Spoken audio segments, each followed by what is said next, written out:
Good morning student. આજે આપણે જોશું structure of CO3-2 carbonate ion. In carbonate ion in the central atom carbon and its electronic configuration. 6 electron હોય કાર્બનમાં ને એની electronic configuration કંઈક આવી આપેલી છે. એક્સાઇટેડ સ્ટેટમાં શું હોય? તો કે એક્સાઇટેડ સ્ટેટમાં સિમ્પલ કે અહીંયાથી જે એક ઇલેક્ટ્રોન છે એ ક્યાં વયો જશે? અહીંયા. એટલે બધા કેવા થઈ ગયા? એક એક ઇલેક્ટ્રોન. અને ઓક્સિજનની હાજરી કેવી છે? તો કે ઓક્સિજન કેટલા છે? CO3-2. મતલબ કે આપણી પાસે ઓક્સિજન કેટલા છે? 3 ઓક્સિજન આપેલા છે અને એના ઉપર કેવો ચાર્જ છે? -2. તો 3 ઓક્સિજન હોવાથી આપણી પાસે કુલ ટોટલ કેટલા વધશે? તો કે 6 ઇલેક્ટ્રોન વધશે. 6 ઇલેક્ટ્રોનની આપણે બોન્ડિંગ બનાવી તો કોની કોની સાથે બને? તો કે આ ચારેયને એક ઉકા આપી દો અને હજી એક એક વધશે. એનું શું કરવું? તો કે લોન પેર ઓફ ઇલેક્ટ્રોન માઇનસના સ્વરૂપે ઓક્સિજન પાસે રહેશે, જે તમને સ્ટ્રક્ચરમાં દેખાય છે કે કાર્બન ડબલ બોન્ડ અહીંયા અને અહીંયા એક કાર્બન, અહીંયા 4 કાર્બનના બોન્ડ બની ગયા, પણ જે બાકીના 2 કાર્બન હતા એનું શું થયું? તો કે માઇનસ એના ઉપર ચાર્જ છે. કેટલા કેટલા આયન વચ્ચે કોમ્બિનેશન થયું? તો કે S અને 2 P વચ્ચે sp3 હોવું જોઈએ, પણ અહીંયા એક્સેપ્શન કેસ છે. કેવું બને છે? sp2 hybridisation. શું કામ sp2 બને છે? તો કે sp2 hybridization give rise to trigonal planar structure of the molecular ion. One remaining electron Zp orbital of carbon atom will combine with in any one of the oxygen 2p to form a pi bond, while the another 2 oxygen remaining electron will carry negative charge on ion. Thus the CO3-2 ion 3 sigma bond and 1 pi bond are available. શું કીધું? જે oxygen છે એ electron આપશે ત્યારે 2 જ પી orbital સાથે કમ્બાઇનેશન થાય છે. ઝેડ સાથેનું કોમ્બિનેશન થતું નથી. એને કારણે જે 2 છે એ કેવા બોન્ડ બનાવશે? આ બંને સિગ્મા બોન્ડ બનાવશે અને નેગેટિવ ચાર્જ. અને બાકીનો એક બોન્ડ છે એ કેવો બનાવશે? પાઈ બોન્ડ અને સિગ્મા બોન્ડ બંને. આ જે એક નથી ઇલેક્ટ્રોન બોન્ડ બનાવતો એ આ નથી બનાવતો, બાકીના 2માં શું થાય છે? બોન્ડ બને છે, એટલે sp2.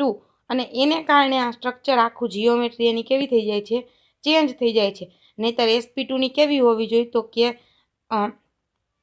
પ્લાનર હોવી જોઈએ. એની બદલે કેવી છે? ટ્રાઇગોનલ પ્લાનર આપેલી છે. શું કામ? કારણ કે જે એક ઓક્સિજન છે એ બોન્ડ, એનો ઇલેક્ટ્રોન છે એ બોન્ડ નથી બનાવતો pz સાથે, અને એને કારણે કેવો બોન્ડ બનાવી લે છે? Double bond. ઓનલી 2 ઓર્બિટલ જ પાર્ટિસિપેટ કરે છે. એને કારણે એનો શેપ અને એનું હાઇબ્રિડાઇઝેશન બંને ચેન્જ થઈ ગયું. અને એનું થવાનું રીઝન શું છે? તો કે રેઝોનન્સ. કઈ રીતે રેઝોનન્સ? તો કે ડબલ બોન્ડ અહીંયા છે, એક વખત અહીંયા, એક વખત અહીંયા પણ આવી શકે, અને ત્રણેય જગ્યાએ હોય તો ત્રણેય ઉપર કેવો ચાર્જ હશે? નેગેટિવ નેગેટિવ નેગેટિવ ચાર્જ આપેલો હશે. કારણ કે બધા ઓક્સિજન છે ફરતી બાજુ. હમણાં એક ફ્લોરિન, એક ક્લોરિન, એક બ્રોમિન હોય તો ફિક્સ થઈ જાય કે અહીંયા ડબલ બોન્ડ આવશે, અહીંયા સિંગલ બોન્ડ આવશે. જ્યારે બધી બાજુ ઓક્સિજન હોવાથી શું થાય છે કે બધા ઓક્સિજનની ઇલેક્ટ્રોનેગેટિવિટી કેવી હોય? સમાન હોય. તો ક્યારેક આ પાઈ બોન્ડ ક્યાં ટ્રાન્સફર થઈ જાય? અહીંયા, અને ક્યારેક અહીંયા. સ્ટ્રક્ચર સ્ટેબલ રહેતું નથી. કાં તો આવું સ્ટ્રક્ચર સ્ટેબલ થઈ શકે, બાકીના સ્ટ્રક્ચર એક પણ સ્ટેબલ છે નહીં. એટલે એનો શેપ જે હકીકતે હોવો જોઈએ એના કરતાં કેવો થયો? ડિફરન્ટ થયો છે. Thus the electronic as well as molecular geometry of CO3-2 is trigonal. એટલા માટે એ કેવો શેપ બન્યો છે? ટ્રાઇગોનલ planar with 2 sigma bonded oxygen and 1 double bonded oxygen. મતલબ કે પ્રોપર શેપ કેવો બનશે? 2 સિગ્મા બોન્ડવાળા અને 1 સિગ્મા અને પાઈ ડબલ બોન્ડ બનશે. તો આવું સ્ટ્રક્ચર બનવાનું રીઝન શું છે? તો કે એ રીઝન છે તમારી પાસે કે કારણ કે એ કેવું છે? રેઝોનન્સ ધરાવતું હોવાથી એનું સ્ટ્રક્ચર ફિક્સ થતું નથી. તો આ પણ એક એક્સેપ્શન કેસમાં જોઈ શકાય. રૂલ્સ નંબર 4 શું કહેવા માંગે છે? The 2 electron pair of double bond. 2 ઇલેક્ટ્રોનની જોડી હોય એ ડબલ બોન્ડ બનાવે. Take up more room than does 1 electron pair is single bond. 1 ઇલેક્ટ્રોનની પેર સિંગલ બોન્ડ બનાવે, 2 ઇલેક્ટ્રોનની પેર ડબલ બોન્ડ બનાવે, અને 3 ઇલેક્ટ્રોનની પેર ટ્રિપલ બોન્ડ. મતલબ કે 2 ઇલેક્ટ્રોન હશે તો 1 ઇલેક્ટ્રોનની જોડી હોય તો સિંગલ બોન્ડ, 2 ઇલેક્ટ્રોનની જોડી હોય તો ડબલ બોન્ડ, 3 ઇલેક્ટ્રોનની જોડી હોય તો ટ્રિપલ બોન્ડ. તો કેવા શું માગે છે ટૂંકમાં? તો કે this rule explain that the geometry of molecule depend only upon the number of sigma bond and lone pair of electron. Geometry શેના ઉપર આધાર રાખે છે? તો કે તમારી પાસે કેટલા ઇલેક્ટ્રોન છે લોન પેર અને કેટલા બોન્ડ બનેલા છે એના ઉપર આધાર રાખે છે. Double bond or triple bond occupy just more space compare to single bond. જ્યાં વધારે જગ્યા હોય, મતલબ કે બોન્ડ છેટા છેટા હોય, અહીંયા કેવા બનશે? ડબલ બોન્ડ અને ટ્રિપલ બોન્ડ. અને જ્યાં વધારે એટ્રેક્શન ફોર્સ હશે અહીંયા કેવું બનશે? Single bond. તમને ખબર હોય તો સિંગલ બોન્ડ કેવું હશે? હંમેશા સ્ટેબલ કમ્પાઉન્ડ હશે. ડબલ બોન્ડ અને ટ્રિપલ બોન્ડ વાળા જેટલા કમ્પાઉન્ડ હશે એ કેવા હશે? અનસ્ટેબલ હશે. કારણ કે ડબલ બોન્ડ વાળો અને સિંગલ બોન્ડ વાળો, ડબલ બોન્ડ વાળામાં એનર્જી કેવી હોય? વધારે હોય. સિંગલ બોન્ડ વાળામાં કેવી હોય?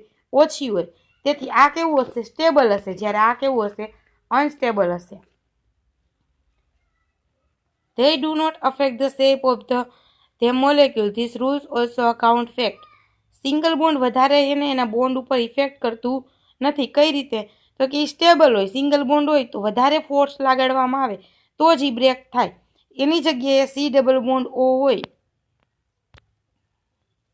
સી ડબલ બોન્ડ ઓને કન્સિડર કરવામાં આવે તો એની બાજુમાં જેવો કોઈ ઇલેક્ટ્રોનેગેટિવ એટમ જાય, હાઇડ્રોજન, તો તરત એ બ્રેક થઈ જાય અને ક્યાં આવી જાય? H2O પાસે આવી જાય.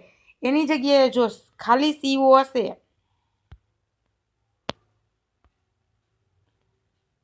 ખાલી CO હોય તો એ ઝડપથી તૂટતો નથી. એટલે સિંગલ બોન્ડ વાળા એટમ કેવા હશે? સ્ટેબલ હશે. That angle in which multiple bonds are involved are generally larger and than the involving only single bond. જે વધારે બોન્ડ બનાવે તો એ કેવા કમ્પાઉન્ડ થઈ જાય? મોટા કમ્પાઉન્ડ. એના શેપ કેવા થઈ જાય? મોટા. અને જ્યારે સિંગલ બોન્ડ હોય તો એનો શેપ કેવો રહેશે? નાનો. શું કામ? એ બંને વચ્ચે એટ્રેક્શન ફોર્સ વધારે હશે અને તૂટવાની શક્યતા ઓછી હોય.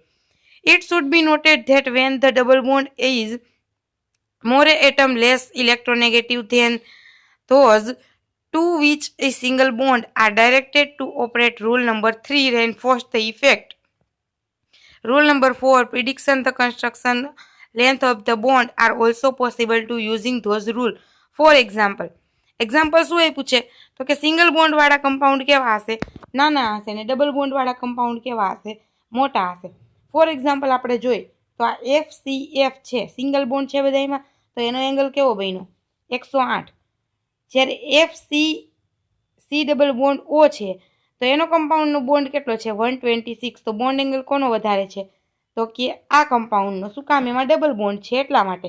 અને આમાં સિંગલ બોન્ડ છે તો એમાં ઓછા કમ્પાઉન્ડ બોન્ડ એંગલ છે. તો આ જેટલા બોન્ડ એંગલ નાના હોય એટલો એ કેવો હશે? નાનો કમ્પાઉન્ડ. અહીંયા જોવા જાવ તો સી અને ઓક્સિજન તો આનો બોન્ડ એંગલ કેવો છે? નાનો. તો કમ્પાઉન્ડ એ કેવો થયો? નાનો. અહીંયા સી ડબલ બોન્ડ O હોય તો અહીંયા બોન્ડ એંગલ કેવો થાય? મોટો. તો કમ્પાઉન્ડનો શેપ પણ કેવો થશે? મોટો. તો આવી રીતે ઇફેક્ટ કરે છે. પાંચમો, if the central atom is in the third raw and below in the periodic table, then are two possibility. મતલબ શું કીધું છે? કે જે સેન્ટ્રલ એટમ હોય is in the third row, મતલબ કે સેન્ટ્રલ એટમ છે એ થર્ડ રો નો હોય અથવા તો એના નીચેનો હોય. પણ કોની થર્ડ રો? તો કે પીરિયોડિક ટેબલની જે થર્ડ રો હોય આપણી પાસે એના પછીના જેટલા એટમ હોય અથવા તો એના નીચેના જેટલા એટમ છે એ બધા કેવા હશે? બે પોસિબિલિટી વાળા. કેવા? તો કે એક તો it is a substituent are oxygen or halogen. The above rule apply only. જો ઉપરનો રૂલ ખાલી એપ્લાય કરવામાં આવતા હોય તો ઓક્સિજન અને હેલોજન એ બંને કેવા હશે? સબસ્ટિટ્યુન્ટ તરીકે. મતલબ કે એ પોતાનું સ્થાન છોડી અને બીજાને જગ્યા આપશે. એને શું કહેવાય? સબસ્ટિટ્યુટ. આપણે સબસ્ટિટ્યુટ રિએક્શન જોઈ છીએ એને શું કહેવાય? સ્થાનિક રિએક્શન. ટૂંકમાં કહીએ તો પોતાની જગ્યા છોડી દે ને અહીંયા બીજાને આવવા દે એને શું કહેવાય? સ્થાનિક રિએક્શન. નોર્મલી તમે જોયું હોય જ્યારે કે NaCl સાથે આપણે રિએક્શન કરાવી કોઈ પણ વસ્તુની તો ઝડપથી Cl દૂર થઈ જાય છે, મતલબ કે હેલોજન દૂર થઈ જાય છે અને એને સાથે કોઈ પણ કમ્પાઉન્ડ ઇઝીલી જોઈન્ટ થઈ જાય છે. પણ ક્યારે? તો કે ઓક્સિજન અથવા તો હેલોજન હોય, કાં તો પછી પેરિયોડિક ટેબલની જે રો નંબર 3 છે ઈ અથવા તો એના નીચેના કોઈ પણ કમ્પાઉન્ડ હોય તો એના માટે આ રૂલ એપ્લાય થાય કે ઝડપથી શું થઈ જશે? રિમૂવ થઈ જશે અને એની જગ્યાએ બીજો કમ્પાઉન્ડ આવી શકે છે. If the substituent are less electronegative than halogen, the lone pair will be occupy a non-bonding s orbital and the bonding will be through the p orbital with nearly 90 angle. હવે શું કીધું? પહેલા શેની વાત કરી? વધારે ઇલેક્ટ્રોનેગેટિવિટીની, હેલોજન, ઓક્સિજન, એવા બધા એટમની, નાઇટ્રોજનની. હવે ઓછા ઇલેક્ટ્રોનેગેટિવિટી વાળા હોય, ઓછા ઇલેક્ટ્રોનેગેટિવિટી વાળા હશે તો એને શું કીધું? એ નોન બોન્ડિંગ હશે. શેમાં? તો કે bonding will be P orbital. અને બોન્ડિંગ શેનાથી બનાવશે? પી ઓર્બિટલથી. બાકીનામાં કેવા હશે? લોન પેર હશે એમાં કેવા હશે? Non bending. મતલબ કે બે ઇલેક્ટ્રોનની જોડી હોય એમાં એ ઝડપથી પેર બનાવશે નહીં. એ શેમાં બનાવશે? તો કે વધારે એનું કોમ્બિનેશન શેના તરફ હશે? પી ઓર્બિટલ તરફ. અને કેટલા બોન્ડ એંગલ બનાવશે? 90. યાદ રાખો, જો વધારે ઇલેક્ટ્રોનેગેટિવિટી વાળા હશે તો એ શું કામ કરે છે? તો કે એ ઝડપથી દૂર થઈ એની જગ્યાએ બીજા કોઈ એટમને સ્થાન આપી દેશે. જો ઓછી ઇલેક્ટ્રોનેગેટિવિટી વાળા હોય તો એ લોન પેર, મતલબ કે જે ઇલેક્ટ્રોન નાઇટ્રોજન ઉપર આવા હોય ને એની સાથે ઝડપથી બોન્ડ નહીં બનાવે.